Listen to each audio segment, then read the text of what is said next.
देखिए पिछले 10-12 दिन में जो ईरान में डेवलपमेंट्स हो रही हैं, जो हालात बन रहे हैं, उससे हर कोई परेशान है। बहुत हमारे बच्चे हैं जम्मू कश्मीर से जो वहाँ पढ़ रहे हैं, बहुत सारे बिजनेस के लिए वहाँ गए हैं, बहुत सारे लोग अपनी ज़ियारत के लिए, रिलीजियस पर्पसेस के लिए वहाँ पे गए हैं। और ये जो सिचुएशन अनफोल्ड हुई है,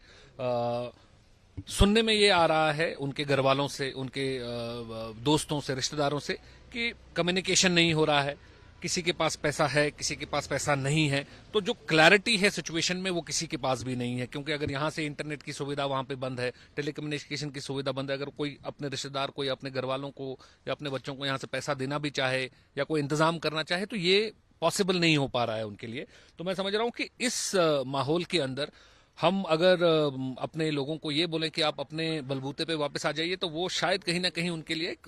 परेशानी का एक सबब है। तो हमारी दरख्वास्त है, आज हमारी पार्टी प्रेसिडेंट महबूबा जी ने भी एक ट्वीट के जरिए और एक चिट्ठी के जरिए होम मिनिस्टर साहब से और एक्सटर्नल अफेयर्स मिनिस्टर साहब से एक दरख्वास्त की है कि पहले भी देश ने, जब देश के जो नागरिक हैं, हमारे सिटीजन्स हैं, किसी मुल्क में कहीं मुसीबत में फंसे हैं, तो उनको इवैक्यूएट करने की पहल की है। तो मैं समझता हूँ कि लोगों को ऊपर ये बर्डन डालने से अच्छा है, क्योंकि एम्बेसी के पास सारा डेटा होता है, कहाँ कहाँ स्टूडेंट्स हैं, कहाँ कहाँ पे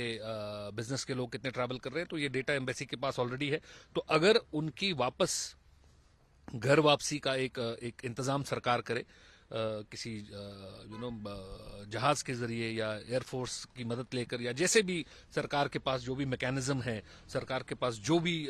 इस टाइम पे इंफ्रास्ट्रक्चर वहां पे मौजूद है एम्बेसी के जरिए, तो वो मैं समझता हूँ हमारे सिटीजन्स की तरफ हमारी एक रिस्पॉन्सिबिलिटी भी है। और जो हमारे यहाँ पे लोग परेशान हैं, उनके माँ बाप यहाँ परेशान हैं, उनके चाहने वाले परेशान हैं, उनके लिए भी उनको भी एक रीएश्योरेंस मिलती है कि अब वो सेफ्टी से जो है, हमारे जो बच्चे हैं, हमारे जो बुजुर्ग वहाँ पे, वो वापस आए। अनफॉर्चुनेट है कि हमारे बच्चों को इतने दूर मुल्कों में पढ़ने जाने की ज़रूरत पड़ रही है।